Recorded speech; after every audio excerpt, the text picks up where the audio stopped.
मागील व्हिडिओमध्ये तुम्हाला मी सांगितल्याप्रमाणे खूप असे आवळे गावावरून आलेले आहेत।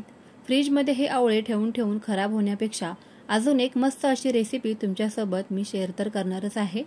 पण त्याआधी तुम्हाला जर का बरेच काही असे हेल्थ इश्यूज आहेत, जसे की वजन वाढलेले आहे आणि भरपूर असे केस गळत आहेत, तर त्यावर एकमेव उपाय म्हणजे आज आपण आरोग्यदायी असा आवळ्याचा ज्यूस बनवतोय। तर हा जो ज्यूस सकाळी तुम्ही जर का अनुशापोटी रोज प्यायल्यामुळे बॉडी तर डिटॉक्स होतेच, त्याचसोबत भरपूर अशा ह्या समस्यांचं कारण आपलं दूर होणार आहे। महिनाभर तरी तुम्ही हा उपाय नक्कीच करून बघा, तुम्हाला याचा रिझल्ट नक्कीच मिळेल। आयुर्वेदामध्ये भरपूर असे आवळ्याचे फायदे सांगितलेले आहेत। बऱ्याच जणांना स्किनवरती सुद्धा भरपूर इन्फेक्शन होत असतं, जसं की पिंपल्स वगैरे, ॲक्ने। तर अशा भरपूर या समस्यांवरती आवळ्याचा रस पिणे हा एकमेव रामबाण असा उपाय आहे। एकदा हा ज्यूस बनवून ठेवल्यानंतर अगदी महिनाभर आरामशीर हा फ्रीजमध्ये टिकतो। शिवाय तुम्ही महिनाभर हा प्रयोग नक्कीच करून बघा, तुम्हाला रिझल्ट तर नक्कीच मिळेल। चला तर मग पटकन वेळ न घालवता रेसिपीला सुरुवात करूया। तर आता इथे मी मस्त ताजे असे हिरवेगार आवळे इथे स्वच्छ धुवून फॅन खाली सुकवून घेतलेले आहेत कॉटनच्या नॅपकिनवरती। त्यावरती अजिबात पाण्याचा थेंब वगैरे किंवा ओलसर हे आवळे असायला नको आहेत। अगदीच कोरडे आपल्याला हे आवळे इथे करून घ्यायचे आहेत। शक्यतो डाग कमी असलेले आवळे आणि ताजे आवळे आपल्याला इथे वापरायचे आहेत। आता हे जे आवळे आहेत ना, सध्या बाजारामध्ये सीझन असल्यामुळे अगदी मुबलक उपलब्ध आहेत, स्वस्तही आहेत। त्यामुळे तुम्ही असा हा ज्यूस एकदा फ्रीजमध्ये नक्कीच बनवून ठेवू शकता। अगदी महिनाभर अजिबात खराब होत नाही। कारण काय होतं ना, बऱ्याच माझ्या मैत्रिणींना कामासाठी घराबाहेर पडावं लागत असल्यामुळे खूप सकाळची गडबड असते, घाई असते, तर रोज काही हा आवळा ज्यूस बनवणं शक्य होत नाही। त्यामुळे तुम्ही एकदाच असा हा आवळा ज्यूस फ्रीजमध्ये बनवून ठेवा आणि रोज सकाळी उठून हा तुम्हाला प्यायचा आहे।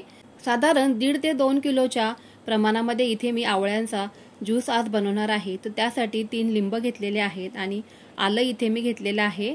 आता हे जे आपल्याला आवळे आहेत ना, ते सुरीच्या मदतीने बारीक बारीक असे कट करून घ्यायचे आहेत। तुमच्याकडे जर का वेळ असेल तर तुम्ही इथे किसणीने किसूनही घेऊ शकता, पण त्यापेक्षा असं सुरीने कट करून घेतले तर सोपंच होऊन जाईल। सुरीच्या मदतीने कट करत असताना जर का काही आवळ्यामध्ये डाग वगैरे असतील तर ते आवळे आपल्याला इथे घ्यायचे नाहीत किंवा वापरायचे नाहीत। सेम पद्धतीने इथे मी सर्वच आवळे सुरीच्या मदतीने कट करून घेते। आवळ्यांचे असे बारीक बारीक कट केल्यामुळे काय होणार आहे की मिक्सरमध्ये फिरवणं खूप सोपं होऊन जाईल। एवढे सारे आवळे कट करायचे म्हटलं तर उभं राहून कट करणं काही शक्य नाही, त्यामुळे इथे मी बसून हे सगळे आवळे या पद्धतीने कट करून घेतलेले आहेत, तुम्ही बघू शकताय। चला, आवळे तर मस्त आता कट झालेले आहेत, लगेचच पुढची तयारी करायला घेऊयात। आता हे जे आपण आलं घेतलेलं आहे, तर या आल्यांचे सुद्धा बारीक बारीक तुकडे सुरीच्या मदतीने करूनच घ्यायचे आहेत, म्हणजे आपल्याला मिक्सरला फिरवणंही खूप सोपं होऊन जाईल। या आवळ्यांसोबतच आपल्याला आलंही बारीक करायचं आहे। आलं घातल्यामुळे आल्याचा छान फ्लेवरही येतो, त्याचसोबत आल्याचेही भरपूर असे आरोग्यदायी फायदे आपल्या शरीरासाठी होणार आहेत। त्यामुळे या ज्यूसमध्ये मी आलंही घालणार आहे। आता आल्याचे इथे बारीक बारीक असे कट करून झाल्यानंतर आपल्याला छोट्या मिक्सरच्या भांड्याचा आपल्याला इथे हे सर्वच बारीक करण्यासाठी वापर करायचा आहे। व त्याआधी तुम्हाला एक खास महत्त्वाची मी टिप सांगते की मिक्सरचं जे भांडं आहे ना, ते आपल्याला अजिबात ओलसर ठेवायचं नाहीये किंवा त्यामध्ये एकही थेंब पाण्याचा असायला नको आहे, जेणेकरून आपलं हा जो ज्यूस आहे तो खराब होऊन जाईल। अगदीच कोरडा आपल्याला इथे मिक्सरचं भांडं वापरायचं आहे आणि जितकं मावेल तितकं आपल्याला थोडंसं करून 3 ते 4 बॅचमध्ये हे आवळे बारीकसर असे फिरवून घ्यायचे। आता इथे मी एक बाउल घेतलेला आहे आणि त्यावरती या पद्धतीचा असा एखादा कॉटनचा स्वच्छ धुतलेला रुमाल आपल्याला वापरायचा आहे। आपल्याला हा जो ज्यूस आहे ना, तो वस्त्रगाळ करून इथे वापरायचा आहे। असं केल्यामुळे कोणत्याही प्रकारचा आवळ्यामधला जो किस आहे किंवा जो काही कण आहे तर ते जाऊ नये, म्हणून आपल्याला इथे ही प्रोसेस करून घ्यायची आहे। आता इथे या पद्धतीने हे आवळे पूर्णपणे बारीक करून घेतल्यानंतर या रुमालावरती मी काढून घेत आहे आणि त्यानंतर आपल्याला या रुमालाने सर्वच जो रस आहे आवळ्याचा, तर तो असा हातांच्या मदतीने पिळून पूर्णपणे काढून घ्यायचा आहे, अगदी मस्तच। या पद्धतीने आवळा ज्यूस बनवलेला तुम्ही अगदी महिनाभर फ्रीजमध्ये आरामशीर स्टोअर करून ठेवू शकता, कारण रोजच्या घाई गडबडीमध्ये आवळे कट करून त्यांचा ज्यूस बनवणे हे काही शक्य होत नाही आणि बाजारातून विकत आणलेल्या आवळ्यांचा काही फायदा होत नाही, कारण मग ते पडून पडूनच फ्रीजमध्ये खराब होऊन जातात। त्यापेक्षा तुम्ही या पद्धतीने ज्यूस एकदा नक्की बनवून ठेवा फ्रीजमध्ये, तुम्हाला दिवसा आड किंवा दररोज हा ज्यूस तुम्हाला शरीरासाठी अगदी आरोग्यदायी आहे, तर तुम्ही हा पिलाच पाहिजे.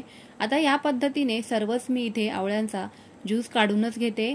एखादी चाळण वगैरे ठेवा खाली, म्हणजे रुमाल जो आहे तो खालून भिजणार नाही किंवा जास्त ओला होणार नाही. हिवाळ्यात थंडीमध्ये असा हा आवळा ज्यूस घेणं शरीरासाठी अतिशय फायदेशीर आहे. चला तर सेम पद्धतीने इथे मी हा आवळा ज्यूस या बाउलमध्ये काढूनच घेते. शक्य तितका आपल्याला हातांच्या मदतीने प्रेस करून या आवळ्यामधील असा ज्यूस काढून घ्यायचा आहे. या पद्धतीने आवळ्याचा ज्यूस बनवण्याची अतिशय सोपी पद्धत इथे मी तुम्हाला सांगितलेली आहे. ना आपल्याला आवळे वाफवायचे ना शिजवायचे. या पद्धतीने बनवलेला रस अगदी महिनाभर खराब होत नाही किंवा अजिबात त्याला बुरशी वगैरे येत नाही, काहीच होत नाही. फक्त तुम्ही यामध्ये पाण्याचा कुठल्याही प्रकारचा अंश गेला नाही पाहिजे, इथे एवढीच काळजी घ्यायची आहे. किंवा तुम्ही जर जो काही नॅपकिन वापरणार आहे, रुमाल वापरणार आहे किंवा चाळण, जी काही वस्तू तुम्ही इथे हा ज्यूस बनवण्यासाठी वापरणार आहात तर ती एकदम कोरडी असावी, इथे एवढीच फक्त काळजी घ्यायची आहे. आता यामध्ये आपण सुरुवातीला जे तुम्हाला मी लिंबू दाखवले तर ते लिंबू कट करून त्यातील जो रस आहे तो या पद्धतीने मी काढून घेते, म्हणजे त्यातल्या ज्या बिया वगैरे आहेत तर त्या ज्यूसमध्ये पडणार नाहीत. आणि तुम्हाला इथे मी एक सांगते की लिंबू जे आहे ना तर ते सुद्धा प्रिझर्वेटिव्हचंच काम करतं. लिंबू घातल्यामुळे आपला जो ज्यूस आहे ना तो अजिबात खराब होत नाही. अगदी चवीपुरतं पाव चमचा यामध्ये मी मीठ घालते.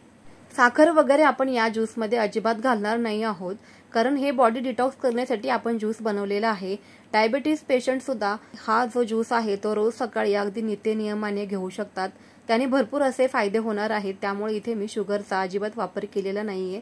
पण तुमच्याकडे जर का डायबिटीज पेशंट नसेल किंवा हाय वजन वाढलेलं किंवा केस गळतीचा जर का प्रॉब्लेम नसेल तर तुम्ही यामध्ये शुगर ऍड करू शकतात. आता हा जो चौथा उरलेला आहे ना आवळ्याचा, तर याचा तुम्ही आवळा पावडर म्हणूनही सुकवून वापर करू शकता. नाहीतर मग यामध्ये भरपूर असं पाणी ऍड करून 1 ते 2 ग्लासाचा जो ज्यूस आहे ना तर तो गाळणीने गाळून तुम्ही एका वेळेला घेऊही शकता. हे असंच फेकून द्यायचं नाही, याचा वापर करा एकदा आणि नंतर मात्र फेकून दिलं तरीही चालेल. मस्त असा ताजा घरच्या घरीच आपण आवळा ज्यूस इथे बनवलेला आहे. आता तो जो आपण कसा स्टोअर करायचा ते मी तुम्हाला सांगते की एखादी मस्त स्वच्छ धुवून पुसून घेतलेली काचेची बरणी घ्यायची आहे. अजिबात ओलसर वगैरे बरणी नको आहे. त्यामध्ये हा ज्यूस भरून ठेवा आणि हवाबंद बरणीमध्ये तुम्ही हा जो ज्यूस आहे तो 1 ते 1.5 महिना आरामशीर फ्रीजमध्ये स्टोअर करून ठेवू शकता. रोज यामधील 1 ते 2 चमचे ज्यूस काढून तुम्ही पाणी ऍड करायचं आहे आणि मग हा ग्लासमध्ये घेऊन तुम्ही ज्यूस प्यायचा आहे. रोज तुम्ही महिनाभर तरी हा प्रयोग करून बघा. याचा रिझल्ट तुम्ही मला कमेंट्समध्ये सांगायचा आहे. तुमच्या घरातील जर का लहान मुलं हा ज्यूस पिणार असतील तर त्यांना साखरेऐवजी तुम्ही एखादा गुळाचा खडा घालून द्या आणि मग मात्र हा त्यांना ज्यूस बनवून द्या. त्यांनाही भरपूर असा आवडेल. त्या बरणीमध्ये काही पुरला नाही हा आवळा ज्यूस, त्यामुळे मी दुसऱ्या बरणीमध्ये ट्रान्सफर करून घेतलेला आहे. आता यापैकी बघा, ज्या दिवशी तुम्हाला हा ज्यूस बनवायचा आहे ना तर पळीने तो एकदा खालीवर करून घ्या, म्हणजे हलवून घ्या आणि त्यानंतर ग्लासमध्ये जितक्या क्वांटिटीमध्ये तुम्हाला हा ज्यूस बनवायचा आहे तितक्या क्वांटिटीमध्ये काढून घ्यायचा आहे. एखाद्या दिवशी जर का तुम्हाला आवळा ज्यूस प्यायचा कंटाळा आला किंवा खूप असा तुरट लागतो किंवा आंबट लागतो तर तुम्ही यामध्ये हलकासा एखादा गुळाचा खडा ऍड करू शकतात आणि मग मात्र तुम्हाला हा ज्यूस अगदी रोज सकाळी अनुशापोटी रिकाम्या पोटी घ्यायचा आहे. यामध्ये तुम्हाला हवं तितकं पाणी तुम्ही ऍड करू शकता. थंड घ्या, गरम पाणी घ्या, पण शक्यतो कोमट पाण्याचा वापर करा. कशी वाटली मग तुम्हाला ही आवळा ज्यूसची रेसिपी? आवडली का? आवडली असेल तर लाईक करा, शेअर करा. चला तर पुन्हा भेटूयाच अशाच छान छान आणि सोप्या रेसिपी सोबत. तोपर्यंत friends, always keep smiling and keep cooking. Bye bye.